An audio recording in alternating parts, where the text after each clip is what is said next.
Hello, everyone, and thank you for joining us today at this Spanish webinar titled Listening Strategies and Reading Comprehension. This webinar will cover both our high school elective Spanish course as well as our career certificate program. If you've not been to a webinar with us before, you may see this option menu on your screen now, and you do have a couple of ways to interact with us throughout the webinar today. First is by raising your hand as designated by the hand icon on the left-hand side. Probably the most important one that you can do if you do have questions for us is use the questions box there to definitely ask any and all questions you have about today's session, but anything else that may come up about your Spanish course, we're here to help you out. So we get started. We both welcome you to Spanish. Bienvenidos a Español. My name is Zach. I am one of two Spanish instructors here at Penn Foster. Also with us today is Dan Chirillo, who is your other Spanish instructor. And you do have a variety of ways to get in contact with both of us here at the school. Email and chat options are available through the Help and Support Center on your student portal. You may give us a call between 9 and 6 Eastern Time, Monday through Friday, at 1-888-427-1000. You'll just be asked to enter your student ID number, as well as selecting option 5 to speak with the Education Department. And finally, you can text the word LEARN to 39033 for some quick help as well. This webinar is being recorded, so definitely don't feel rushed to gather every piece of information that is shared in today's webinar. You can watch it back countless times through email. About 24 hours it should be sent out to you all. Today's webinar is pretty short. We're really just covering two distinct things.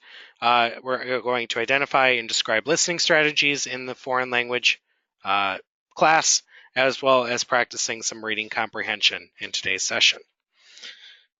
Start off with listening. A couple of just general tips as you're going through your program. You do have the ability to pause and replay the audio often for as many times as needed for your own comprehension. Now, it may be that you need to listen to things a little bit closer on the front end to get kind of used to dialects and the such, but this may become less pronounced as you're going along. The best internet browser, I would say, for audio in our program is Firefox. The reason is because Google Chrome has some kind of technical issue with our playback. So if you listen to it in Chrome, you'll need to listen to the entire thing again if you pause it. So rather, I encourage you all to use Firefox throughout your program. Internet Explorer does work as well, or Microsoft Edge, although you'll need to download the file to your computer, which is fine. It's definitely just a personal preference. There are two distinct audio types in your course. The first one is audio for your lesson material. So if you've started your course, you may see like tape 1, tape 2, tape 3, side A or B. If you're reading through your study unit, basically it'll be represented by a tape icon. Wherever that tape icon is means that that page is read aloud to you from your study unit. Now, not every page is read aloud, so it's definitely just kind of a good idea to have that audio opened while you're reading through your material and, hearing it as you go. The other type of audio is for the exams. So on some later Spanish exams in the high school, but also in the career program, your exam does have an audio component. So you'll be prompted to, either listen to the audio for translation needs or just, strict listening exercises. So please note they are different. The audio for the exams will always be represented by the letter L, and that just stands for listening. So if an exam tells you to listen to audio, you're going to go to the 4L tape. Tip number 2 is to repeat the words aloud to yourself. So not only is it good to hear the words from a tape, but it's also good that you try and pronounce the word, because then you'll be able to recognize it as you go along and listen to more. Spanish is an inflected language, which means that there are accented vowels on words. So you want to try to maybe identify the start and stop of words using the accented vowels. So an accent is that little line above a vowel, in the words such as donde or adios. It's where we put the emphasis of the sound. on. So, we say donde, we don't say donde. We say adios, we don't say adios. Okay, so just it's important that those accents are there. They definitely do help you with meaning a lot of the times, but also phonetically. Spanish has made its way into popular culture as well. We'll get into that in just a moment. But number 4 here would be to identify intonation and subject-verb placement. So you want to try to differentiate between statements and questions.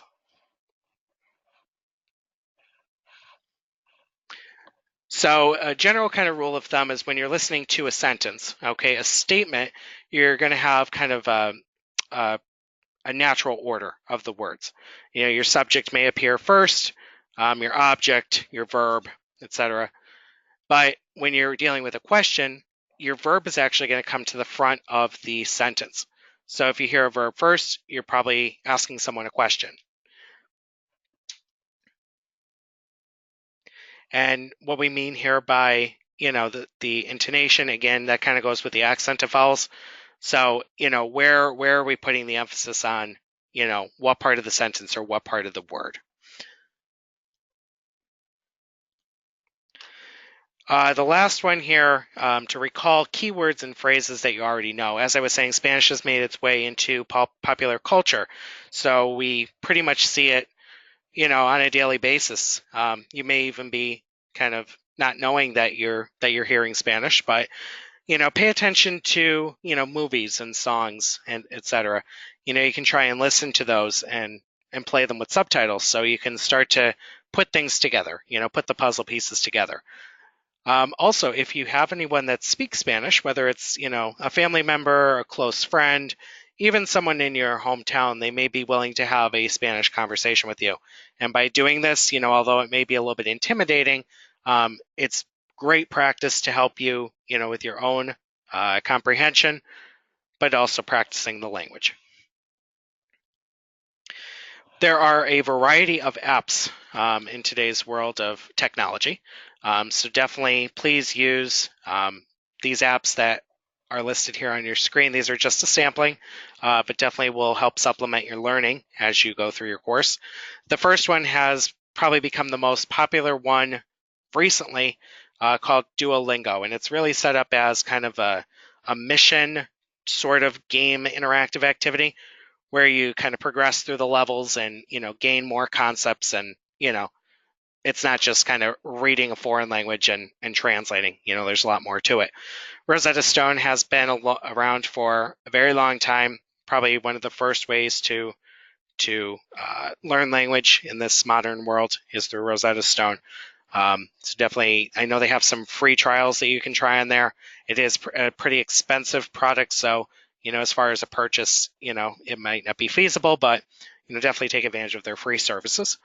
And the other one I found, if you're interested in any kind of music, you can use Fluent U, which basically is, you're hearing the song in Spanish and it's showing you the song lyrics below, and you can click on any of these words to see what they mean. So definitely try any of those out if you should wish. So generally, going back to this whole idea of listening comprehension, it's probably the most difficult concept you're going to face in the Spanish course.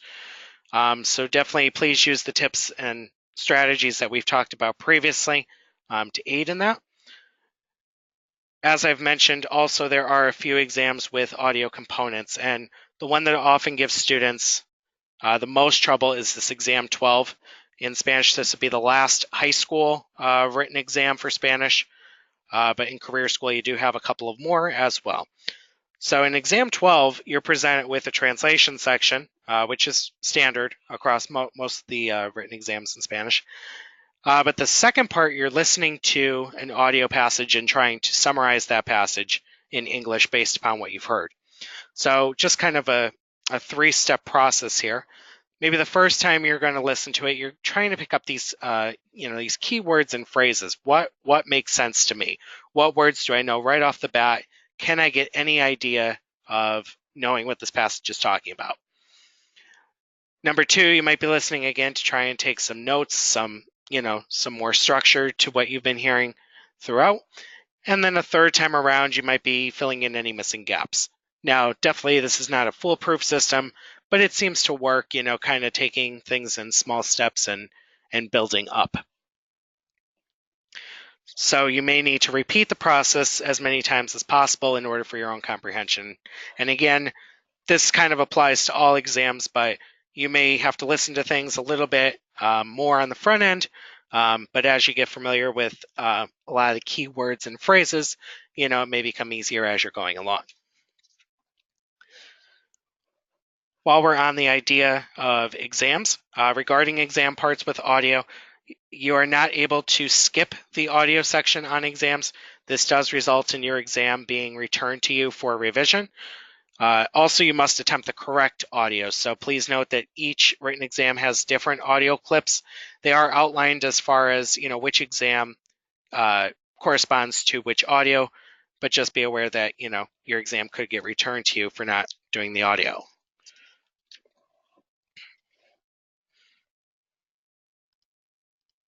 So next we're going to be moving into reading comprehension. If I didn't mention on the front end, Dan is also with me here today to answer your questions.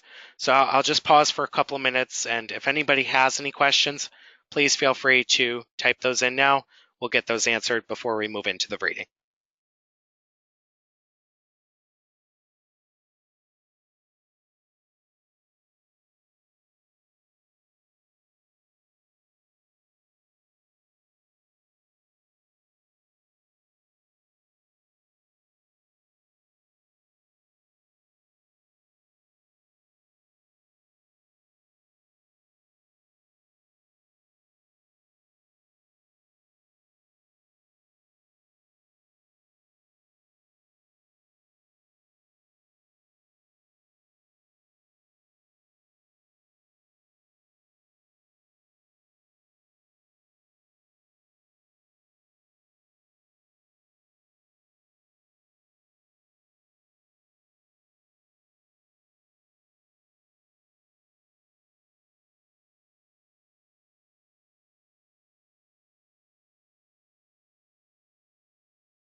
All right, so now we're going to move into the reading comprehension part of today's webinar. And with reading comprehension, it definitely overlaps with listening, although we'll talk about a couple of different concepts here that you can try out that would definitely help as you read through your material. First is identifying cognates. The second is determining parts of speech in passages. And the third is relating words with images that you've already learned. So the first one, identifying cognates. Cognates are divided into two categories. We have perfect cognates and we have near cognates. Perfect cognates are words that are spelled the same and have the same definition. So some examples in Spanish: horrible means horrible in English, natural means natural, color, etc. So these words, if you come across them in your Spanish reading, they mean what they mean in Spanish is what they mean in English. Near cognates are words that are spelled pretty closely to the English word, but they do have the same meaning. So Americano means American, curioso for curious, anniversario, anniversary, banco, bank, etc. So right off the bat, if you can notice these cognates as you're reading, either words that are spelled exactly the same or words that are spelled pretty close, they usually mean the same thing in both languages, just because of the spread of language. People have adopted different words from different languages. A couple other things about cognates is many words beginning in ES are cognates. So if you drop the initial E from a word, you may derive its meaning. So some examples here: espacio means space, esplendido for splendid, España for Spain. And just as a general question to you all, what do you think the word estudiar means? So I'll give you a couple of seconds here to think about that, and then we'll answer that.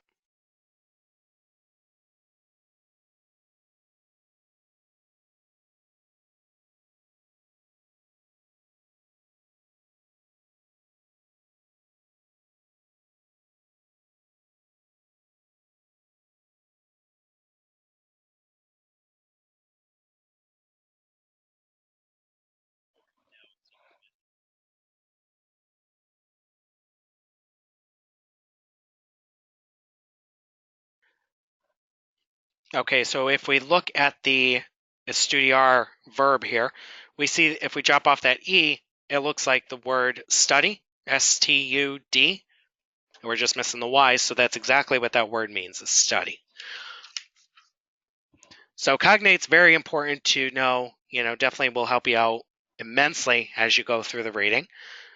Next is determining parts of speech. And just like in English, Spanish has different parts of speech that act in different purposes in sentences.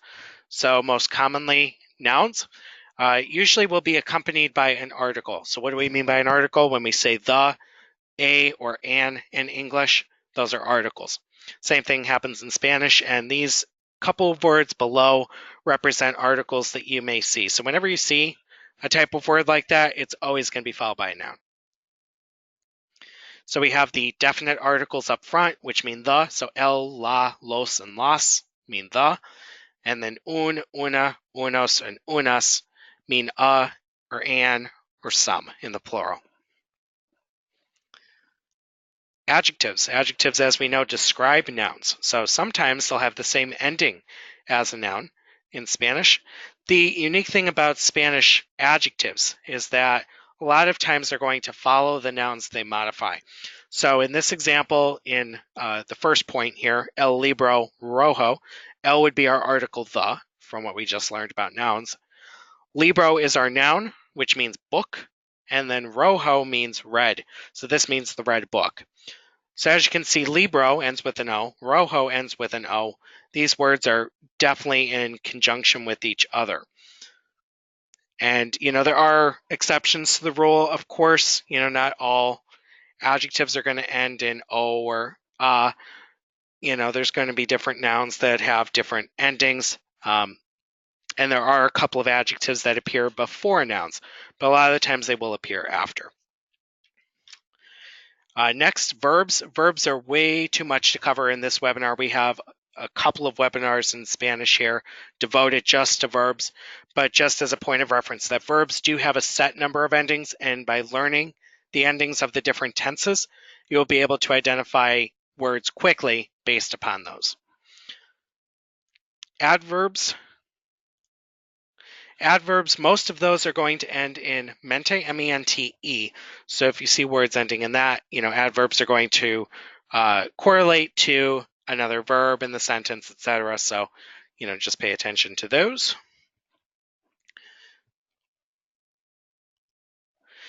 Now what we're going to try to do is a little bit of an interactive activity. And I do ask for your participation. Please, don't feel afraid to give us an answer. It's only shared with us instructors, not anybody else. So what we're going to try to do is we're going to look at this passage that you see on your screen about the broken window, La Ventana Rota, and try to determine,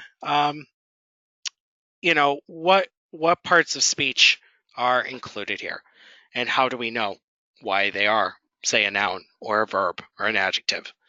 So we'll take it sentence by sentence. We're not going to do the whole thing, but just to try out a couple here. So again, in the questions box, please feel free to answer the questions that I ask. First sentence, would you like me to tell you un cuento? So one other thing before we go into this, a lot of times in your material, you'll be presented with this mixed sentence, if that's the right word to use, where you'll have a lot of English in the sentence, but then they'll throw in some Spanish too, to kind of, introduce words slowly. So in the first sentence here, would you like me to tell you un cuento? Okay, what do we know about un from what we just learned about the parts of speech? We know that un is a article. Okay, so it's always going to be followed by a noun. Okay, so cuento is some kind of thing. And just to give you a heads up, that cuento means story. Okay, so un cuento, a story. This next word looks a little funky. It's pronounced okay. And it literally means the same exact thing in Spanish that it does in English. So, okay, let me tell you un cuento. We already know what un cuento is. A story about some naughty muchachos, some muchachos, y some muchachas. So we have the same exact word, almost, in this next sentence. muchachos and we have muchachas. So when we think about nouns, okay, we're going to have, again, a set series of endings for the most part. We have this OS form, and then we have this AS form. So what do we think muchachos or muchachas could be? We know that they're probably people. Okay, they're a noun, but what do we think they may mean?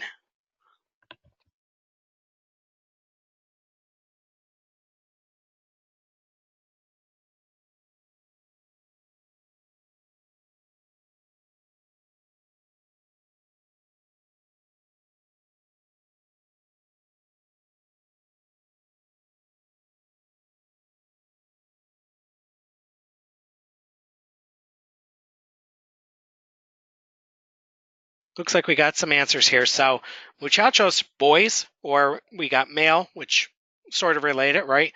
So we got boys and we got muchachas, AS, girls. So kind of a thing to remember is if you have an O, it represents kind of a masculine identity, but if you have an A, it represents feminine. These are just the plurals. So muchachos, OS, and muchachas, AS, boys and girls. Who are playing with a ball in la calle? So we know based upon law that that's an article. So we automatically know that the next word is going to be a noun once again. Does anyone know what la calle may mean?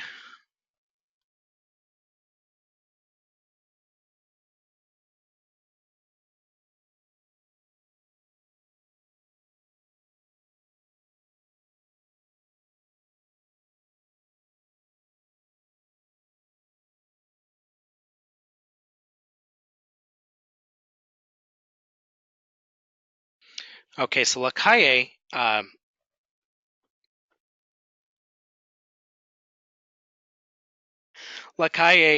means road or street, near una casa. So based just on the English, we know, after like a preposition, like in, near, that you're going to have a noun right after it. So what do we think una casa may mean?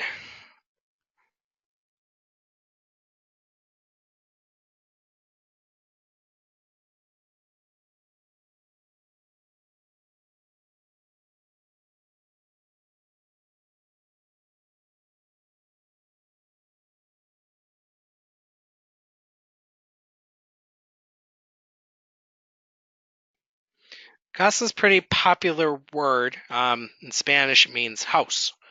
Okay, also means that in a couple of different languages as well. So if things maybe look like something you may already know, kind of go with your gut as a first instinct because a lot of times you're going to be spot on. The next sentence, in this dibujo, you can see la casa.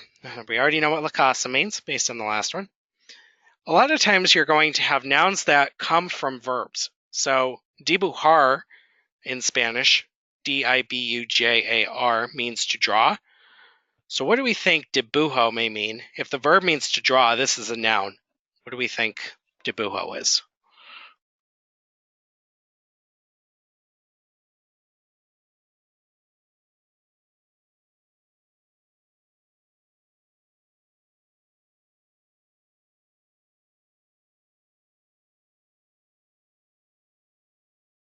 So if dibujar means to draw, dibujo must mean a drawing, right? So in this drawing, you can see the house.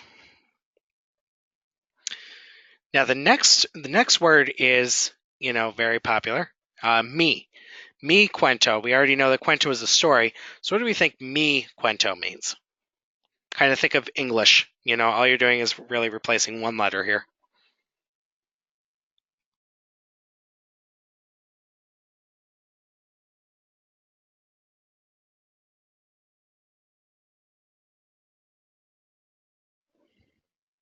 So if you replace that I with a Y, that's what it means in English. So my story concerns estos muchachos, those boys.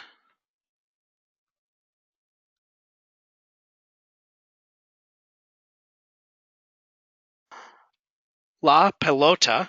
Okay, so we have another noun. Again, how do we know that? Always by this article. La. Pelota in this case is the ball, okay, that they are playing with.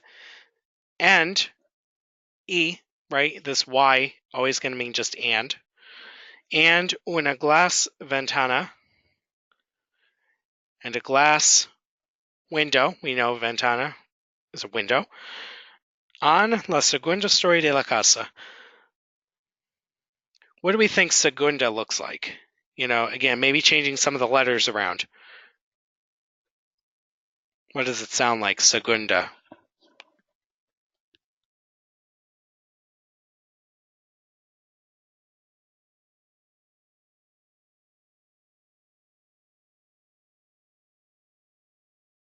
If we change that G to a C, it becomes secunda, or second in English. So second story of the house.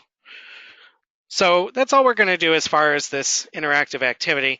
But again, if you can try and pick up some words that, appear close to English words, these cognates, this will definitely assist you in trying to derive meaning.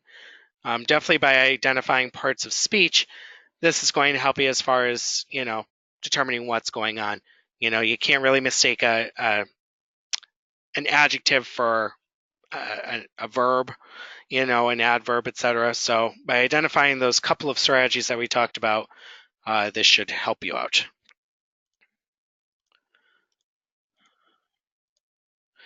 The final part of reading comprehension is learning vocabulary. So if you can relate different images with words, this will help you try to build sentences. And this is a lot of times how your study material will be presented to you. So here's a sample. Basically, going along the first row, we see automatically a picture of a king, a little guy with a crown on his head. We know that that's a king. Okay, and that means rey in Spanish.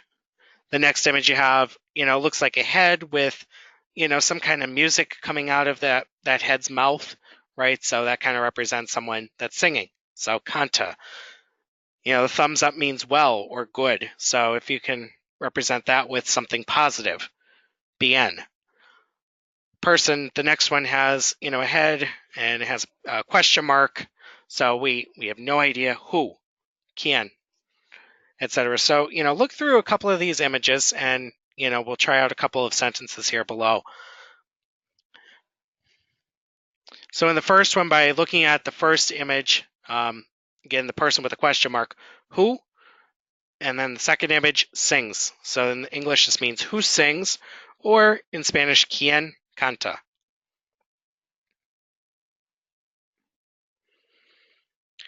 The next one, we have a question mark and it has two different arrows. We don't know what's going on. This means which, because it could go either way, right? So which king? Qual rey?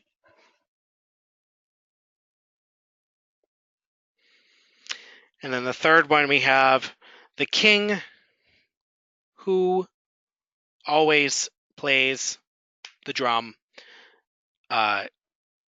funeral chants.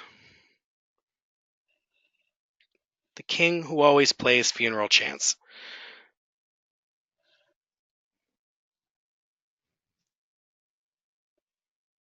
So again, this is, it's not the best way to learn different words, in my opinion, but definitely, your study material does go into learning, words this way. Definitely, if you want to try other strategies that may work for you, great. But if you want to try it this way, definitely just kind of stick your own images in there and see what you come up with. So to review the main points of today, develop a plan for yourself for listening comprehension. So whether it's, doing some of the apps that we talked about today, replaying and pausing that audio as many times as needed. Everybody's different in this regard. So, definitely just see what works for you and go on that. Another thing that students do is maybe keep a running list of vocabulary for new words. So along with listening, write those words down, say them out loud to yourself, whatever is going to work for you to learn. You want to try when you're reading to recognize the cognates, as we said, so words that are spelled pretty closely or spelled exactly the same that mean the same meaning in both languages. Learn vocabulary through images if you so desire. don't lose confidence. This is just a personal tip. Repetition is key. This course is our longest elective for the high school and probably the most in-depth, I would say. So don't lose confidence. Things will definitely will be challenging at times for you. But again, that's what Dan and I are here for. We're definitely here to help you out in any way we can. So please use us as you're going along, and don't lose confidence. Going along with that, ask questions you have in the beginning. So if something doesn't make sense in lesson number 1, you're probably not going to understand it by lesson 7 if you don't understand it in lesson 1. So the more you can ask questions in the beginning and get those topics clarified, you're going to avoid what's called the snowball effect, or things just becoming so overwhelming to you.